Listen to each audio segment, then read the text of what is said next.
आज काळाराम मंदिर सत्याग्रहाला 95 वर्ष पूर्ण झाली आहेत. काळाराम मंदिर सत्याग्रह काय होता, कशासाठी होता, याबद्दल बाबासाहेबांनी वेळोवेळी केलेलं जे विवेचन आहे, अस्सल विवेचन, त्याचा जागर आज आपल्याला करायचा आहे आणि सदर सत्याग्रह समजून घेण्याचा प्रयत्न करायचा आहे. अर्थात केवळ संक्षिप्त विवेचन मी आपल्या समोर मांडणार आहे due to time constraint.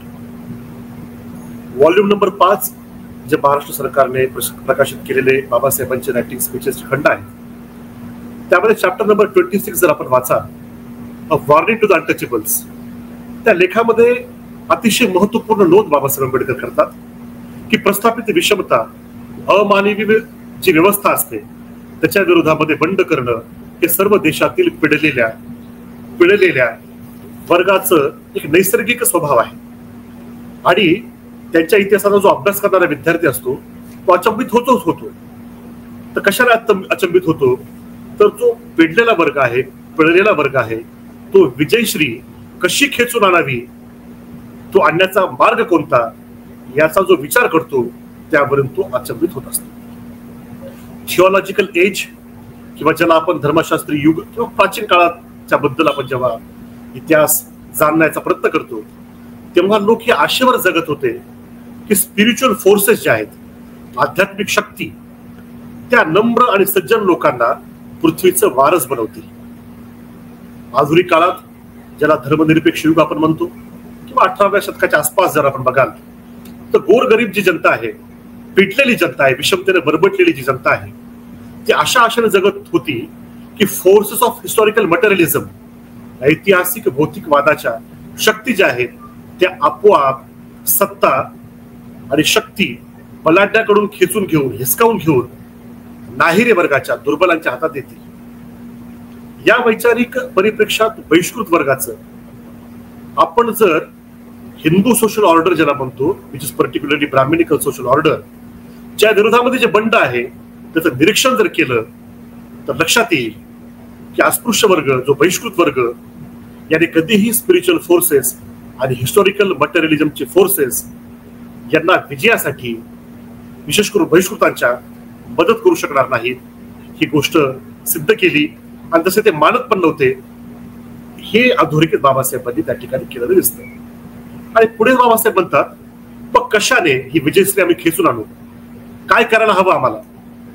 It can happen only under 2 conditions. Number 1, Brahminical social order must be subjected to constant fire. And number 2, they cannot subject it to constant fire unless they are independent from the Hindus in thought and action. आणि हे विवेचन बाबासाहेबांनी केलं. त्याच खंडामध्ये जर आपण बघाल तर रिव्होल्ट ऑफ अनटचेबल्स, बहिष्कृतांचं बंड, यामध्ये बाबासाहेबांनी आणखी एक महत्वपूर्ण मुद्दा आपल्या समोर मांडलेला आहे. तो म्हणजे बहिष्कृत वर्गाची जी क्रांती आहे ती 2 भागात झालेली आहे. म्हणजे बहिष्कृत वर्गाचं क्रांती पर्व, याचे 2 खंड आहेत, 2 उपखंड आहेत. पहिलं जे पर्व होतं आपल्या आंदोलनाचं, लढाईचं, क्रांतीचं, it was marked by petitions and protest, धरणे आंदोलन करणं, निवेदन देणं, लोकांच्या हृदयाला साथ घालणं. आणि दुसरं जे पर्व आहे बहिष्कृत वर्गाच्या क्रांतीचं, बंडाचं, ते उघड direct action against brahmanical social order.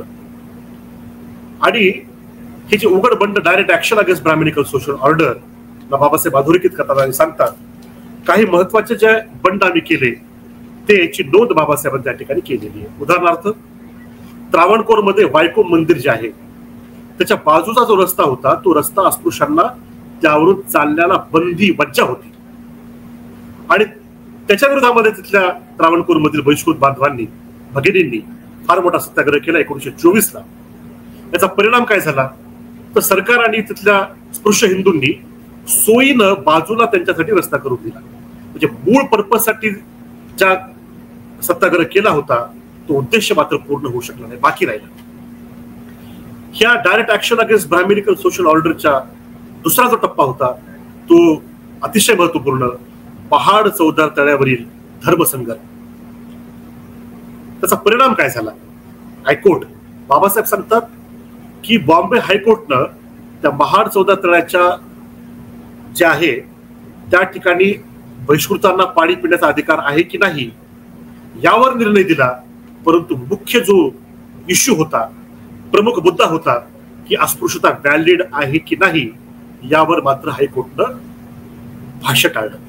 निर्णय दिला की सवर्ण हिंदू सिद्ध करू शकले नाही की चौदार तळ्यावरील प्रथा अतिप्राचीन काळापासून आहे किंवा टाइम इमेमोरियल कस्टम आहे, कस्टम नॉट प्रूव्ड, आणि म्हणून 14 तळ्याची केस आपण जिंकलो होतो. पण बाबासाहेब म्हणतात मूळ मुद्दा मात्र तसाच राहिला. तो मेन इश्यू काय होता? The main issue was whether the custom of untouchability was a legal custom. आणि अनफॉर्च्युनेटली दुर्दैवानं बॉम्बे हायकोर्टनं यावरती भाष्य करणं टाळलं आणि बहिष्कृत वर्गाने आपला जो संघर्ष, आपलं जे बंड आहे, आपली जी क्रांती आहे ती कंटिन्यू सुरू झाली. आणि त्यामधला प्रमुख टप्पा आणखी आपल्या समोर येतो, तो म्हणजे काळाराम मंदिर सत्याग्रह. 2 मार्च 1930 सोबत 2 आणखी लढाई बाबासाहेबांनी या ठिकाणी अधोरेखित केले रिव्होल्ट ऑफ अनटचेबल्स या लेखामध्ये. ते काय होते की direct action applying a dynamite to the brahmanical social order. त्याचे 2 टप्पे लढाईचे फार महत्वाचे, ते म्हणजे मनुस्मृती दहन आणि मेलेले जनावर ओढण्याचं बंद करणं, कम्प्लिटली बंद करणं, हा तो दुसरा लढ्याचा टप्पा होता. म्हणजे मुद्दा असा हे मी यासाठी आपल्या समोर मांडत आहे की हे सत्याग्रह, हा धर्मसंघर्ष, ही लढे आपण डायरेक्ट ऍक्शनच्या माध्यमातून केले. पण बाबासाहेब म्हणतात की मूळ उद्देश मात्र सफल, म्हणजे मूळ उद्देशाला ना भेटण्याचं काम स्पृश्य करू शकले, ना ब्रिटिश सरकार करू शकली, ना ज्युडिशरी करू शकली. प्रश्न असा आहे बांधवांनो की मूळ उद्देश नेमका काय होता मला बिहाइंड द रिव्होल्ट ऑफ बहिष्कृत भारत? तर बाबासाहेब स्पष्टपणे सांगितलं की आमचं उद्दिष्ट होतं complete destruction of brahmanical social order as a philosophy of life and as a base of social order. म्हणजे वरवरची समता कामाची नसून मूळ जे आहे, मुळात जी विषमता आहे ती समाप्त करून, त्याचं निर्मूलन करून आपण पुढे वाटचाल करणं आवश्यक आहे. दुसरा त्याचा मुद्दा असा होता, दुसरा मेन पर्पज होता की कॉन्स्टिट्युशनल सेफगार्ड मिळणं आवश्यक आहे. आणि तिसरा एक पर्पज होता फार महत्वपूर्ण की प्लस कंडिशन ऑफ माइंड. आपण cultivation of mind is ultimate existence बाबासाहेबांचं वाक्य ऐकलं, परंतु ते अपूर्ण आहे. पूर्ण वाक्य असे कल्टिव्हेशन ऑफ माइंड सोबत प्लस कंडिशन ऑफ माइंड हवी आणि ती होऊ शकते धर्म परिवर्तनाने. म्हणजे 3 मूळ उद्दिष्ट जी होती त्याला भेटण्याचं काम मात्र येथील व्यवस्था करू शकले नाही. आता सवर्ण तर करणार नव्हतेच, परंतु ब्रिटिश सरकार तत्कालीन आणि ज्युडिशरीने देखील केलं नाही. काळाराम मंदिर सत्याग्रह काय होता, त्यातील काही महत्वाचे जे टप्पे आहेत मला वाटतं ते आपल्या समोर मांडणं आजच्या ह्या 95व्या 95th आपली जी अॅनिव्हर्सरी आहे काळाराम मंदिराची आवश्यक आहे. काळाराम मंदिर सत्याग्रह समजून घेताना आपल्याला 3 टप्प्यामध्ये समजून घेणं आवश्यक आहे. पहिला टप्पा आहे पूर्वतयारी. काळाराम मंदिर सत्याग्रह करण्याची पूर्वतयारी तब्बल 3-4 महिने चालली. एवढं नसून त्याची पूर्वतयारी, त्याची वैचारिक मांडणी बाबासाहेबांनी 3 ते 4 वर्षापूर्वीच केलेले आपल्याला आढळले. दुसऱ्या टप्प्यामध्ये आपण समजून घेऊ प्रत्यक्ष सत्याग्रहात काय झालं, आणि तिसरा आपला टप्पा आफ्टर मॅथ काय आहे, की त्यानंतर आपण त्याची फलनिष्पत्ती काय झाली ते देखील आपण या ठिकाणी बघणार आहोत. पूर्वतयारीमध्ये बघत असताना काळाराम मंदिर सत्याग्रहाची मला आपल्याला घेऊन जायचे 13 नोव्हेंबर 1927 बाबासाहेबांचं भाषण वराड प्रांतातील अस्पृश्यांच्या परिषदेमध्ये केलेलं. त्या ठिकाणी बाबासाहेब आंबेडकरांनी अतिशय महत्वपूर्ण मार्गदर्शन केलं. हे मार्गदर्शन म्हणजे काळाराम मंदिर सत्याग्रहाची पूर्वतयारी म्हणून आपण या ठिकाणी बघू शकतो. बाबासाहेब काय म्हणाले? बाबासाहेबांनी संस्कृत श्लोक उद्धृत केला, सांगितलं जे दुःख सार्वजनिक आहे त्याचा शोक करीत बसणं योग्य नाही. त्यासाठी रडत न बसता त्याचा प्रतिकारार्थ आपणाला इला सुचेल तर तो ज्ञानी पुरुषाने करावा. आणि पुढे बाबासाहेब आंबेडकरांनी जो सत्याग्रह आपण करणार आहोत त्या काळामध्ये त्या सत्याग्रहाची व्याख्या केली. बाबासाहेबांनी सत्याग्रहाची काय व्याख्या केली ती मी आपल्या समोर मांडत आहे. आय कोट, निस्वार्थ मूलक बुद्धीने लोकसंग्रहासाठी केलेला आग्रह तो म्हणजे सत्याग्रह. ही व्याख्या बाबासाहेब या ठिकाणी करतात. पुढे हा जो सत्याग्रह आम्हाला करायचा आहे हा केवळ स्व उद्धारापुरताच मर्यादित नाही, तर तो हिंदू धर्माच्या उद्धारासाठी देखील आहे. आणि तिसरा मुद्दा बाबासाहेबांनी अतिशय महत्वाचा अधोरेखित केला की हा जो सत्याग्रह होणार आहे, हा सत्याग्रह केवळ सौद्धाराचा नसून, हिंदू धर्माच्या उद्धाराचा नसून, हा एक राष्ट्रकार्य देखील आहे. राष्ट्राची उन्नती, राष्ट्राची एकता, अखंडता निर्माण करण्याचं कार्य देखील आहे. हे देखील बाबासाहेबांनी सत्याग्रहाची पूर्वतयारी म्हणून या ठिकाणी उद्धृत केलेलं आपल्याला दिसतं. येणाऱ्या काळात सत्याग्रह होणार आहेत, बहिष्कृत वर्ग बंड करून उठणार आहे, याची चुणूक आपल्याला आपण दाखवलीच होती. आणि मग विरोधकांनी काही आक्षेप घेणं सुरू केलं की तुम्ही मंदिरामध्ये मंदिर प्रवेश मागत आहात, आणि काही आक्षेप घेतले. प्रामुख्याने 3 आक्षेप आपल्या समोर आले काळाराम मंदिर सत्याग्रहाच्या विरोधामध्ये. त्या 3ही आक्षेपांचं निरसन बाबासाहेबांनी या भाषणामध्ये केलेलं आपल्याला दिसेल. पहिला आक्षेप काय आला की हिंदू धर्मामध्ये नानाविध प्रकारच्या उपासना आहेत, उपास्य दैवत आहेत. असं असताना विशिष्ट मंदिरात गेल्यानेच तुमची उपासना घडते असं बहिष्कृताचं म्हणणं, याच्यात काही अर्थ नाही, निरर्थक आहे असं म्हणणं. हा आक्षेप क्रमांक 1. आणि बाबासाहेबांनी या आक्षेपाचं उत्तर दिलं की बरोबर आहे, हे आम्हाला कबूल आहे. प्रत्यक्ष पूजन करावंसं वाटलं नानाविध उपासना असल्याच्या नंतर देखील, हे महत्वाचं आहे. तसा हक्क असणं आवश्यक आहे. आणि जर कोणाला वाटलं तर त्याला बंदी नसावी. म्हणजे थोडक्यात काय बाबासाहेब उत्तर दिलं की उपासनेचे नानाविध प्रकार जरी असले तरी कोणता स्वीकारायचा, कोणता न स्वीकारायचा, याचा हक्क त्या त्या व्यक्तीकडे असणं आवश्यक आहे. आणि त्या हक्काची सिद्धता करण्यासाठी हा आमचा सत्याग्रह आहे. त्या हक्कासाठी आम्ही भांडणार आहोत त्या काळामध्ये. दुसरा एक आक्षेप ह्या सत्याग्रहाच्या विरोधामध्ये विरोधकांनी उभा केला होता. तो आक्षेप असा की सवर्ण हिंदूंच्या मंदिरामध्ये बहिष्कृतांना जर ते देवदर्शन घेऊ देत नसतील तर याचा अर्थ असा नाही की दुसरं देऊळ त्यांनी बांधावं आणि त्याच्या मंदिरामध्ये प्राणप्रतिष्ठा करून पूजा करावी. ते स्वातंत्र्य तर तुम्हाला आहे. अस्पृश्यांनी अस्पृश्यासाठी मंदिरं बांधावी आणि काय पूजा करायची ते करावी. आम्ही बांधलेल्या मंदिरामध्ये मात्र त्यांनी येऊ नये, एवढं स्वातंत्र्य आम्ही दिलंय ना, असा एक आक्षेप त्या लोकांनी उभा केला. बाबासाहेबांनी याचं अतिशय समर्पक उत्तर दिलं. बाबासाहेबांनी सांगितलं की दुसरे देऊळ बांधा असं म्हणताय तुम्ही, हे जर ब्रिटिश सरकारच्या रेल्वे अधिकाऱ्यानं गोऱ्या लोकांसाठी वेगळा डबा आणि भारतीय काळ्या लोकांसाठी वेगळा डबा जर रेल्वेत काढला आणि सांगितलं काळ्या लोकांना, भारतीयांना दुसऱ्या डब्यामध्ये बसण्याचं स्वातंत्र्य दिले ना आम्ही, गोऱ्याच्या डब्यात बसण्याचा का आग्रह धरताय, असं जर म्हटलं, असा जर कोटीक्रम तुमचाच वापरला, तुम्ही काय उत्तर द्याल? तर मूळ मुद्दा प्रवासाचा नसून मूळ मुद्दा समानतेचा आहे, हेच उत्तर आपलं असणार आहे. आणि म्हणून हा जो आग्रह आहे, हा आग्रह आमचा, सत्याग्रह जो आहे आमचा, तो पूजनासाठी आम्ही करत नाहीयेत. तर आम्ही त्या प्रवेशाने सिद्ध करू इच्छितो की आमच्या प्रवेशाने देवालय भ्रष्ट होत नाही किंवा देवळातील मूर्तीला स्पर्श केला असता त्या मूर्तीचं पावित्र्य देखील कमी होत नाही. आम्ही देखील माणसं आहोत. अशा पद्धतीनं ते दुसऱ्या आक्षेपाचं उत्तर बाबासाहेबांनी दिलेलं दिसतं. तिसरा एक आक्षेप घेण्यात आला होता की मंदिरं बांधली सवर्णांनी, स्पृश्य हिंदूंनी, पैसा खर्च केला त्यांनी, देव त्यांचा, अस्पृश्यांचं काय प्रयोजन आमच्या मंदिरामध्ये, हा एक आक्षेप उभा करण्यात आला. बाबासाहेबांनी स्पष्टपणे सांगितलं हे जरी आम्ही कबूल केलं तरी मुद्दा असा आहे की तो दायाद जे धर्मादाय जे केलंय मंदिर बांधण्याचं, हे समस्त हिंदूसाठी केलंय. तुमचं म्हणणं आहे की आम्ही अस्पृश्य हिंदू आहोत असं तुमचं म्हणणं जर असेल तर मग हिंदूसाठी बांधलेल्या मंदिरामध्ये त्यांना मज्जाव करणं ही मूर्खपणाचं लक्षण दिसत आहे. आणि म्हणून ह्या तुमच्या म्हणण्यात देखील काही तथ्य नाही. अशा पद्धतीनं आक्षेपांचं उत्तर बाबासाहेबांनी पूर्वतयारीमध्ये केलं आपल्याला दिसतं.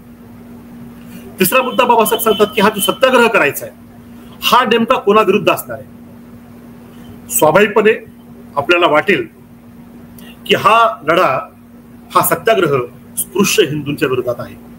आजही आपल्या प्रत्येकाला असं वाटतं की काळाराम मंदिराचा सत्याग्रह किंवा स्पृश्य हिंदूंच्या विरोधात होता.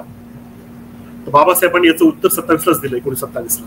बाबासाहेब म्हणाले असं वाटतं स्वाभाविक आहे, पण असं करत असताना सरकारला देखील ह्या लढ्यामध्ये पडावं लागणार आहे.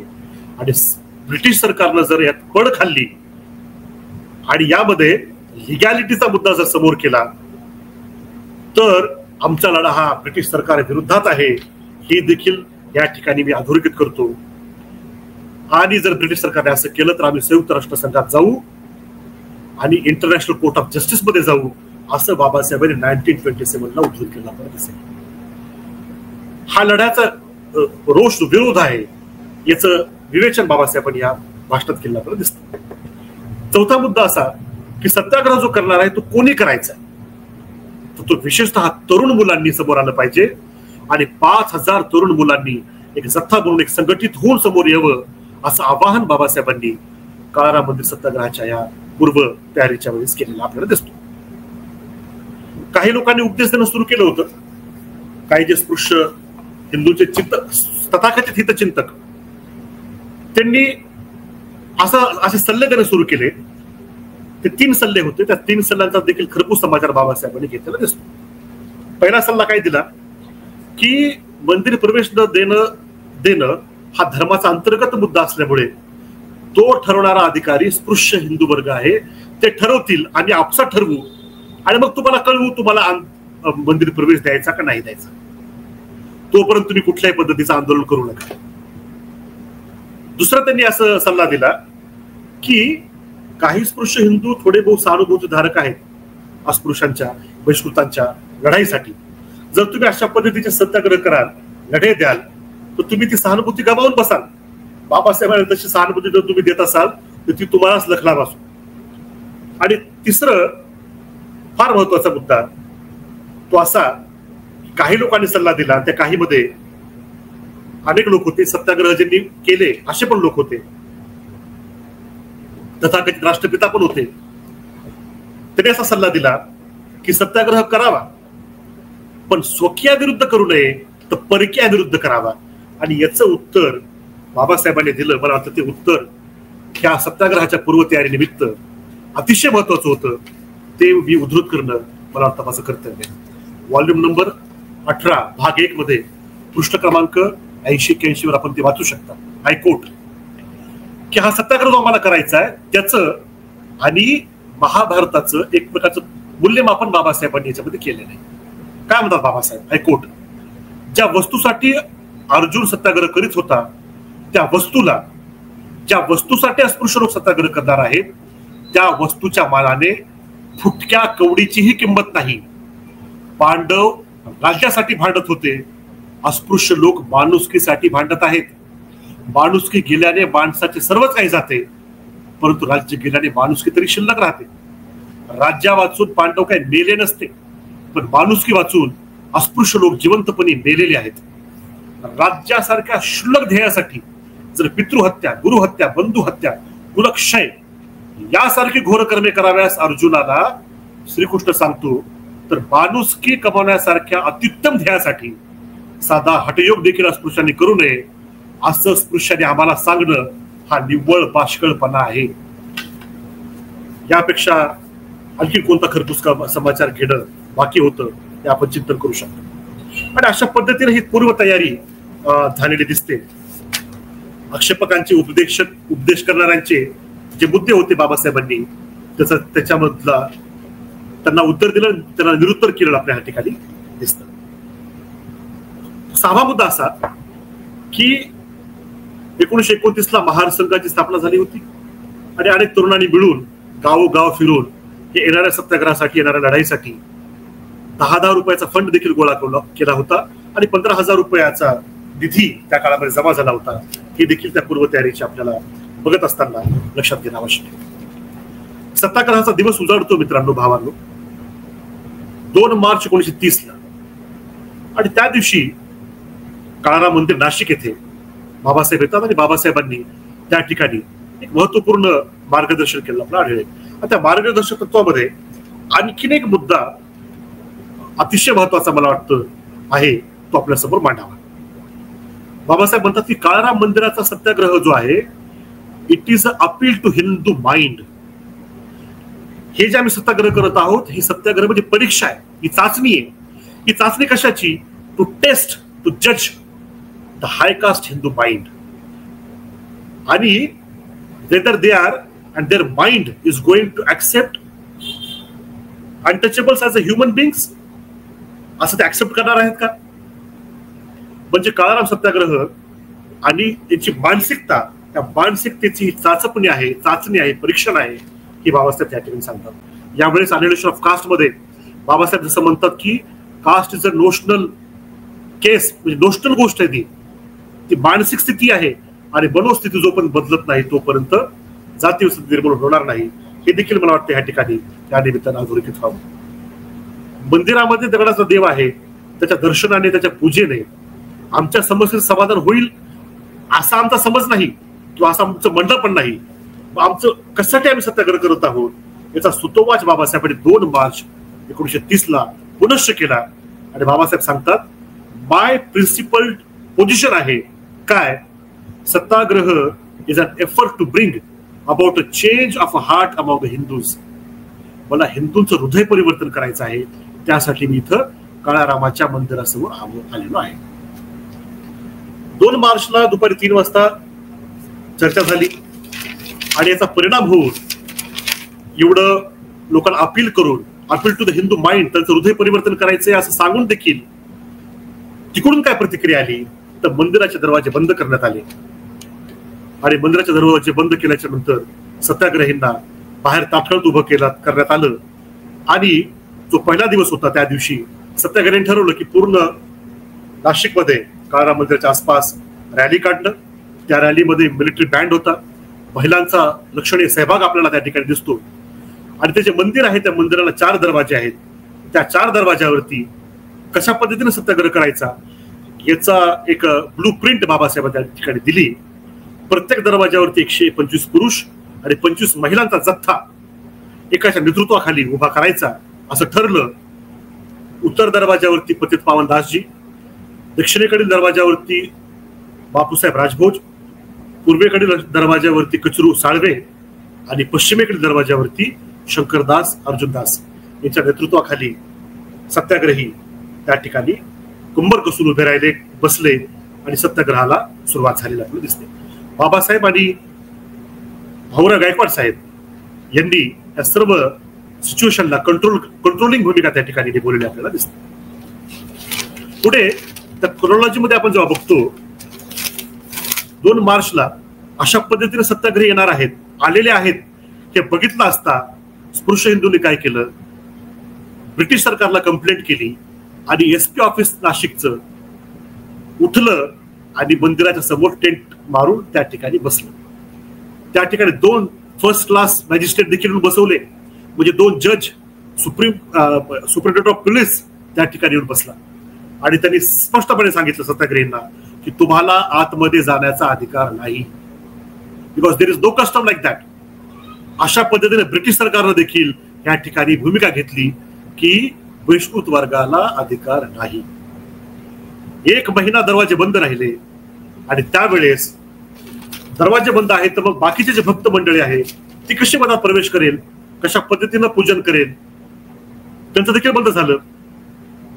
आणि बहिष्कृतांना तर बंदी होतीच. अशा वेळेस सत्याग्रह चालू लागला. परंतु मग सत्याग्रहाला कशा पद्धतीनं फाटा फोडायचा, कशा पद्धतीने सत्याग्रहामध्ये एक प्रकारचं षड्यंत्र करून सत्याग्रहाची धार बोथट करायची, या कामासाठी समोर आला त्या मंदिराचा पुजारी.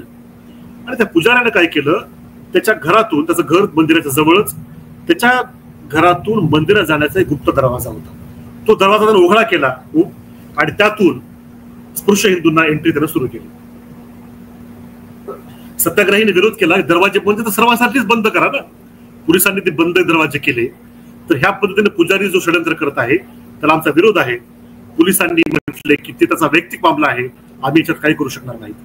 24 मार्चला 1930 बाबासाहेबांनी या संदर्भात गव्हर्नर जो होता त्याला लेटर लिहून सांगितलं की अशा पद्धतीचा स्टंट पुजारी करत आहे, त्याला डीएमच्या माध्यमातून वेळीच रोखण्यात यावं.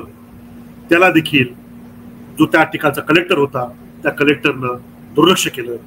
म्हणजे स्पृश्य हिंदू आणि ब्रिटिश सरकार हे सर्व याच्यात सामील होते बहिष्कृताला अधिकार भेटू नये म्हणून. हे का होते याचे कारण मीमांसा आपण पुढे करणार आहोत. पुढे 9 एप्रिल 1930 रामनवमी आली.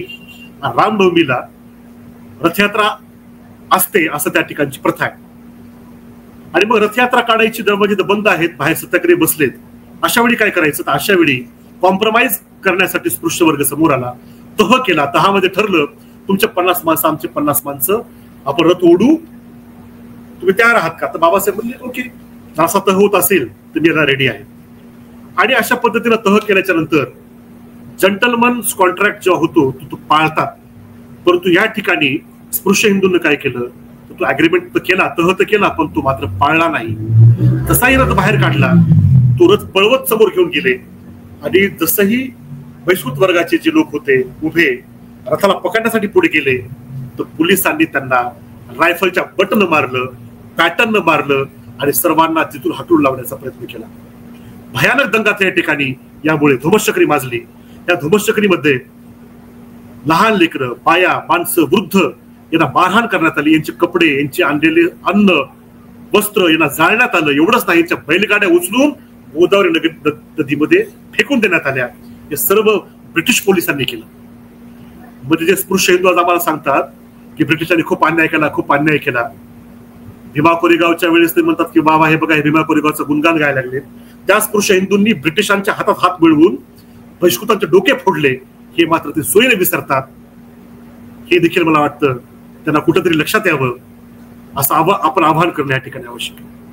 आणि मग याचा परिणाम काय झाला? 9 एप्रिलच्या रामनवमीमध्ये रथ यात्रेमुळे निर्माण झालेल्या धुमश्चक्रीचा परिणाम असा झाला की स्पृश्य लोकांनी नाशिक आसपासचा परिसर एवढाच नव्हे तर पूर्ण महाराष्ट्रामध्ये ज्या ज्या ठिकाणी करता येत त्या ठिकाणी अस्पृश्यावरती बहिष्कार टाकला, त्यांना वाळीत टाकलं, त्यांच्या मुलांना शाळेतून हाकलून दिलं, त्यांचा हुक्का पाणी बंद करणं ज्याला आपण म्हणतो तशा पद्धतीनं त्या ठिकाणी केलेलं आपल्याला आढळेल. या दंगलीमुळं जी घडली, बिर्ला देखील बाबासाहेबांना भेटायला आला, मध्यस्थी करण्यासाठी आला आणि बाबासाहेबांनी 11 एप्रिल 1930 ला एक लेटर लिहिलं ब्रिटिश सरकारला आणि सांगितलं की हा दंगा होण्याचं कारण काय, हे कशामुळे घडला. आपल्याला आश्चर्य वाटेल बंधू भगिनीतून. त्या लेटरमध्ये बाबासाहेब आंबेडकर सांगतात की हा जो दंगा घडला, त्या दंग्याचं कारण आहे ब्रिटिश पोलीस.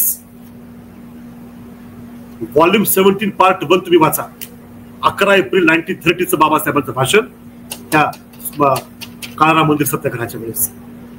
काय काय बाबासाहेब म्हणतात की इट वॉज अ पोलीस, है ना, त्यांच्यामुळं इमिडिएट कॉज घडला ह्या दंगलीचा. आणि मग याचा अर्थ असा की जेव्हा ब्रिटिश सरकार होतं, पहिले मुघलांचं होतं, तुर्कांचं होतं, त्यावेळेस सोयीनुसार त्या सवर्ण लोकांनी आपलं राज्य चालवलेलं आपल्याला दिसतं. हा एक मुद्दा मला वाटतं आपण लक्षात घेणं आवश्यक.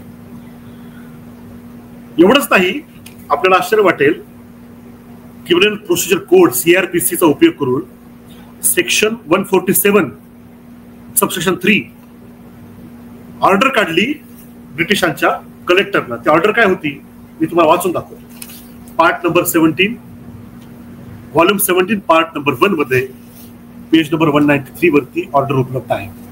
ऑर्डर काय सांगते बघा.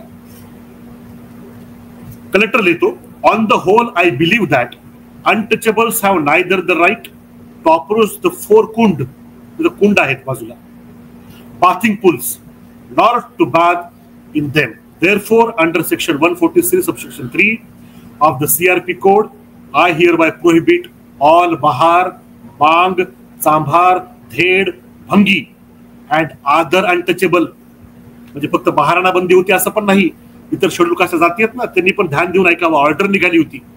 ऑर्डर काढायचं काम स्पृश्य हिंदूंनी दबाव देऊ केलं होतं आणि ब्रिटिश सरकारने देखील त्या ठिकाणी त्यांना एक प्रकार छुपी मदत केली. याचे कारण मी आपण नंतर करणार आहोत. पण ऑर्डर बघा.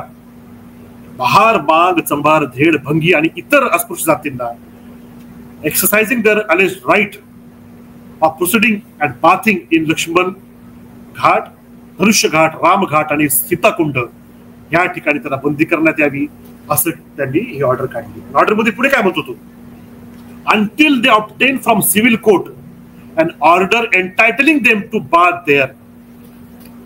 म्हणजे तुम्हाला जर का त्या ठिकाणी जायचंय, आंघोळ करायच्या घाटामध्ये, तुम्हाला सिव्हिल कोर्ट कडून ऑर्डर घेऊन जावं लागेल आंघोळ करण्यासाठी, मंदिर प्रवेशासाठी. अशा पद्धतीनं सगळीकडून घेरण्यात आलं बहिष्कृत वर्गाला आणि त्या घेरावमध्ये तो घेराव तोडण्याचं काम ह्या बंडानं केलेलं आपल्याला दिसेल. हे जे सत्याग्रह आहे, सत्याग्रहाच्या माध्यमातून आपण केलेलं मला वाटतं या ठिकाणी अधोरेखित होतं. काळाराम मंदिराचा हा सत्याग्रह झाल्याच्या नंतर मंदिर पूर्ण वर्षभर बंद राहिलं. हा सत्याग्रह 1 वर्ष 2 वर्ष नव्हे बंधू भगिनींनो, तर 5 ते 6 वर्ष चाललेला आपल्याला आढळेल. त्या 5 ते 6 वर्षामध्ये अनेक ऐतिहासिक घटना घडल्या, राऊंड टेबल कॉन्फरन्स आली, पुन्हा पॅक्ट घडला, सायमन कमिशन आलं होतं, अशा पद्धतीची मिठाचा सत्याग्रह झाला होता आपण या ठिकाणी बघतो. आणि याच्यामध्ये एक प्रमुख मुद्दा असा की हे होत असताना ज्या पद्धतीनं नाकेबंदी आपल्या लोकांची ह्या लोकांनी केली, यामुळे बाबासाहेबांनी स्पष्टपणे ठरवलं की आता हे जे मंदिराचं आंदोलन सुरू झालेलं आहे ते तात्काळ थांबवण्यात यावं. आम्ही तुमचं हृदय परिवर्तन करण्यासाठी हा सत्याग्रह आयोजित केला होता. हृदय परिवर्तन सोडाच, मन परिवर्तन सोडाच, तुम्ही तर आम्हाला जीवानिश उठवण्यासाठी तयार झाला, उभे राहिला. यामुळे तुमचं मंदिर आणि तुम्हाला नकलाभ असो, अशा पद्धतीची भूमिका पुढे बाबासाहेब घेताना दिसतात. याचं कारण काय? त्या सत्याग्रहामुळे हाच केवळ सत्याग्रह नाही, श्री अंबादेवीचा सत्याग्रह, त्रिचूरमध्ये एक सत्याग्रह झाला होता, त्या सत्याग्रह, वायकोम, त्यानंतर एक मंदिर आणखी त्या ठिकाणचा मंदिराचा सत्याग्रह. यामुळे काय झालं, अनेक ठिकाणी ठिणगी पेटली आणि अस्पृश्य वर्गाने त्या ठिकाणी मंदिर प्रवेशाचं आंदोलन सुरू केलं. याच्या विरोधामध्ये कोर्टात अपील झाली. कोर्टानं काय दिलं निर्णय, it was illegal being against the custom. म्हणजे ज्युडिशियल प्रोनाउन्समेंट जे होते ते सर्वच्या सर्व अस्पृश्याच्या विरोधामध्ये आले. मग असं होत आहे हे बघून काही राजकारणी लोकांच्या डोक्यात आलं की आपण एक बिल आणावं, बिलमधून कायदा करावा अस्पृश्यांना कशासाठी, मंदिर प्रवेशासाठी. आणि त्यामध्ये दोन प्रमुख बिल आपल्या समोर आलेले दिसतात. एक डॉक्टर सुब्बारॉयचं टेम्पल एंट्री बिल आणि दुसरं रंगा अय्यरचं abolition of untouchability temple entry bill. आणि दोन बिल आले ह्यापैकी जे रंगा अय्यरचं बिल होतं ते प्रमुख बिल. आणि हे जे बिल जेव्हा समोर आलं ते कायद्यानंच आता जसं ज्युडिशरी यांच्या विरोधात जाऊन निर्णय देत आहे, ज्युडिशरीमध्ये बसलेले जे आहेत लोक, अशा वेळेस एक बिल करावं, कायदा बनवावा, यासाठी ब्रिटिशांच्या सोबत काहीतरी करणं आवश्यक आहे असं काही सवर्ण हिंदूंनी ठरवलं. कधी? हे सर्व पाणी मोरून गेल्याच्या नंतर. आणि मग त्या बिलाला बाबासाहेबांचं समर्थन आहे का नाही ही चाचपणी जेव्हा केली की तुम्ही बिलाला समर्थन द्या, बाबासाहेब म्हटले अजिबात नाही. कारण ह्या बिलामध्ये महत्वाचं काय आहे किंवा ह्या बिलाच्या माध्यमातून आमूलाग्र परिवर्तन होईल असं काहीही नाही. कारण काय? पहिलं कारण, बिलात काय होतं, बिलात असं होतं की अस्पृश्यांना मंदिर प्रवेश मिळेल जर त्या ठिकाणी मेजॉरिटी, बहुसंख्य लोकांनी त्या ठरावाला पाठिंबा दिला तर. म्हणजे अस्पृश्यांना मंदिर प्रवेश व्हावा का नसावा हे ठरवणार कोण? बहुसंख्य लोकांचे मत, वोटिंग. बाबासाहेब म्हणले अरे बहुसंख्य लोक तर विरोधात आमचे आहेत की मंदिर प्रवेश नसावा म्हणून, त्यामुळे त्यांच्या हातात आयतं कोलीत देणं हे एक प्रकारचा जोक आहे. त्यामुळे ह्या बिलामध्ये कुठलंही तथ्य नाही, कुठलंही यामध्ये महत्वपूर्ण असं आमूलाग्र परिवर्तन करणारं शस्त्र यामध्ये नाही. दुसरं कारण असं की बिल जे आहे त्यानं अस्पृश्यता पाळणं फक्त एक कुप्रथा म्हणून मांडलं. बाबासाहेब म्हणाले की it is not a social evil, it is a sin. अस्पृश्यता पाळणं ही कुप्रथा नसून, सोशल इव्हिल नसून, हे एक पाप आहे. आणि पाप आहे असं तुम्ही कबूल करा. जोपर्यंत तुम्ही ते करणार नाही तोपर्यंत आमचं काय तुम्हाला समर्थन नसणार आहे. अस्पृश्यता लॉक स्टॉक अँड बॅरल जर जायची असेल तर अस्पृश्यतेच्या सोबत जोडलेलं जे तुमचं धार्मिक आडंबर आहे किंवा धार्मिक चिंतन जे आहे ते समाप्त व्हायला पाहिजे. ते झाल्याच्या नंतर तुमचं मानसिक परिवर्तन व्हायला पाहिजे, तर आम्ही त्याला मान्य करू, अन्यथा नाही. आणि महत्वाचा मुद्दा बाबासाहेब सांगतात, आता आम्ही आंदोलन केलं, लढाई लढली, सत्याग्रह केला, तुम्ही काय दाद त्यावेळेस दिली नाही. आता आमच्या समोरचा मेन क्वेश्चन असा आहे, प्रमुख मुद्दा असा आहे तो की बहिष्कृत लोक जो आम्ही आहोत, आम्हाला आता मंदिरात जायचं का नाही, हा आमचा पुढे प्रश्न. आमचं उत्तर आहे आम्हाला आता जायचं नाही. कारण काय? ब्रिटिश लोक, बाबासाहेब सांगतात, लिहायचे dogs and Indians are not allowed. कोणत्या भारतीयानं आंदोलन केलं का की नाही नाही ते काळा पाटील आता आम्हाला त्याच्यामध्ये एंट्री द्या? का? मान सन्मान स्वाभिमानाची लढाई होती, सेल्फ रेस्पेक्टची लढाई होती. तर बाबासाहेब सांगतात की इंग्रजांच्या पाठीविरोधात तुम्ही लढले का? तर नाही. तुम्ही तर असं न कळत लोकांच्या डोक्यात पाट्या लावल्यात की अस्पृश्यांना बंदी आहे. मग अस्पृश्यांनी का म्हणून तसं लढाई लढावी? आम्हाला काय आम्हाला काही स्वाभिमान आहे का नाही? आणि आमचं तेच म्हणणं आहे. आणि बाबासाहेब आंबेडकरांनी अतिशय महत्वाचा मुद्दा अधोरेखित केला तो म्हणजे असा, आता हा जो प्रश्न आहे तो आमच्यासाठी नसून it is a question open or not to open the temple. It depends upon a question for you to consider and not for me to agitate. आता मी याबद्दल संघर्ष करणार नाही. इफ यू थिंक सवर्ण हिंदूंना ब्राह्मणिकल सोशल ऑर्डरचे जे आहेत ना त्यांना जर असं वाटत असेल, if you think that it is bad manners not to respect sacredness of human personality, open your temples and be a gentleman. And if you rather be a Hindu than a gentleman, then shut the doors and damn yourself, for I don't care to come in your temple. अशा पद्धतीने बाबासाहेबांनी टूक या ठिकाणी temporary bill चिरफाड या ठिकाणी केलेली असते. आणि दुसरा मुद्दा स्पिरिच्युअल जो मुद्दा वारंवार आपल्या समोर येतो की आम्हाला वरवरच्या सुधारणा नको, आमूलाग्र बदल हवाय, वर्ण जातीचं निर्मूलन हवंय, हा देखील या ठिकाणी मला फार आवश्यक. सत्याग्रहाच्या वेळेस दंगल झाली. दंगलीच्या नंतर 9 एप्रिलला पुनश्च एकदा सत्याग्रहाचे जथ्थे मंदिर प्रवेशासाठी 1930 ची गोष्ट करतोय परत एकदा मी तयार झाले. त्यावेळेस देखील आपल्याला रोखण्यात आलं. आश्चर्य वाटेल, एका मुलीनं तो जो पुजारी होता रघुनाथ गणेश त्याच्या कानाखाली त्यावेळेस वाजवलेली आपल्याला दिसते. हे देखील मला वाटतं अतिशय आवश्यक आहे या ठिकाणी लक्षात ठेवा. आणि मग शेवटी 3 मार्च 1934 बाबासाहेबांचं लेटर आहे. आणि बाबासाहेब म्हणतात की हे जे आंदोलन आता आपण एवढे दिवस चालवलंय, सत्याग्रह एवढे दिवस चालवलाय, तो आता बंद करण्याची वेळ आलेली आहे. याचं कारण काय की त्या आंदोलनाच्या पाठिंबाचं जे पर्पज होतं, मुख्य एम होता, तो काय होता की to energise the depressed classes. मला तुमच्यामध्ये ऊर्जा निर्माण करायची होती, ऊर्जा उत्पन्न करायची होती. तो जो उद्देश होता तो सफल झालाय. आणि नंबर 2, मला बाबासाहेब सांगतात making them conscious of their position. तुमची जी राष्ट्रीय जीवनामध्ये तुमची जी पोझिशन आहे त्याच्याबद्दल तुमच्यामध्ये जाणीव निर्माण करायची होती आणि त्यामध्ये मी सफल झालेलो आहे. काय होती ती जाणीव? To make them conscious of their position. काय जाणीव होती तर बहिष्कृत वर्ग हा ह्या राष्ट्रीय जीवनामध्ये स्वतंत्र सार्वभौम असा घटक आहे, महत्वपूर्ण separate and independent element in national life. आणि ह्या घटकाला कॉन्स्टिट्युशनल सेफगार्ड असणं आवश्यक आहे, कारण हे सर्व याच्या विरोधामध्ये नाकेबंदी करण्यासाठी उभे राहतात. आणि बाबासाहेब आंबेडकरांनी 1942 ला सांगितलं होतं की की टू माय पॉलिटिक्स काय आहे की बहिष्कृत वर्ग हिंदू धर्माचा भाग नाहीत, उपभाग नाहीत, स्वतंत्र असे घटक ह्या राष्ट्रीय जीवनामध्ये आहेत. आणि म्हणून 35 ला नाशिकमध्येच बाबासाहेब सांगतात की आता हे सत्याग्रह बस, यांच्या हृदयाचं परिवर्तन करण्याचं काम आता याच्यामध्ये आपण पडलं नाही पाहिजे.